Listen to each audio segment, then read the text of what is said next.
Okay, the first thing we got to do is learn how to set up to the ball and have proper posture. We've got the grip, but guess what? We need to be able to swing the club. Now, what I found out most of the time is people have said take an athletic position like this, you know, like you're a shortstop or a football player or something like that. That's not going to work in golf because you're waiting for something to hit you. In golf, you are creating the action. So the best thing I can do for you is to get you to set up properly, and this setup will help you swing painlessly, which is what we all want to do. So the first thing I want you to do is this. I want you to take an 8-iron, 7-iron, it doesn't matter what you want, but I want you to learn how to set up properly.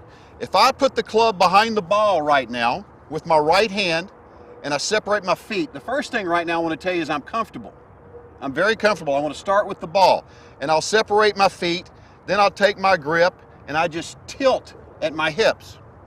Notice how I did that. Here's what happens. I see too many amateurs take the club, they get their proper grip, they're doing the right thing, and then they step up to the ball and they put the club down, and then they try to sit on that park bench or on that bar stool. Now watch what happens. If I let go of the club and just let my arms relax, look where they go. They go against my thighs. That tells me in my golf swing that my arms are working against my body. Not only is that not proper, it's going to hurt. We want our arms, once we set up and we tilt, just to drop straight down from our shoulders and over our toes. Notice that I can just let my arms swing freely.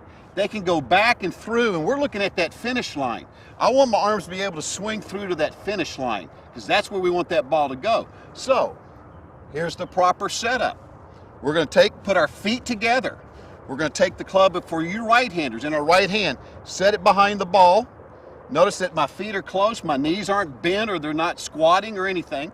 I've just separated them now. I'm just sitting here. I'm going to separate my feet. I'm going to put my left hand on the club. I'm going to tilt. Notice that my back is straight. I'm not hunched over. I'm not too far away. I'm not squatting. I'm standing here right now. And guess what? If I let go of this club at this moment, and this is my proper setup, where do my arms hang? Straight over my toes. Again, that allows me to swing freely. So if I was going to hit this shot, I've already got my setup, I've got my posture. We'll talk about ball position in a minute, but now I've got the correct measurement from the ball.